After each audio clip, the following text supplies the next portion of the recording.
সবাইকে এটা বুঝিয়ে বলতে চাই, জীবনের কোনো কষ্ট, কোনো দুঃখকে আল্লাহর থেকে দূরে যাওয়ার কোনো কারণ বানাবেন না।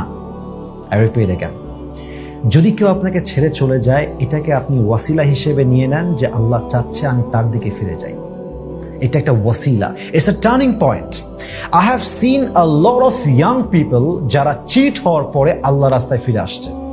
I have seen a lot of girls, a lot of women যারা আল্লাহর রাস্তায় ফিরে আসছে চিট হওয়ার পরে, ধোঁকাবাজির শিকার হওয়ার পরে, কেউ ছেড়ে চলে যাওয়ার পরে। অতএব কেউ ছেড়ে চলে যাওয়া, কোনো কষ্ট, হতাশা, এটা যেন আপনাকে আল্লাহর রাস্তা থেকে ডিস্ট্র্যাক্ট না করে দেয়।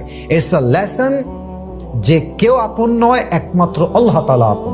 ইটস আ লেসন যে আল্লাহ চায় আমি আমার কাজে ব্যস্ত হই। ইটস আ লেসন যে আল্লাহ চায় আমি বুঝি যে বিশ্বাসযোগ্য আমি মনে করছি he is not worthy of it. It's a lesson যে আল্লাহ চায় বান্দা তুই সব কিছু বাদ দে, তুই আখিরাতমুখী হ, তুই আল্লাহমুখী হ, তুই রাসূলমুখী হ, তুই ইসলামমুখী হ, তুই কোরআনমুখী হ, তুই কবরমুখী হ। আল্লাহ চাচ্ছেন, তাই আমাকে এটা আল্লাহ রিয়েলাইজ করাচ্ছেন। আর এই মানুষটাই পারফেক্ট, এটাই লাগবে, এটা ছাড়া কোনো বেটার অপশন নাই।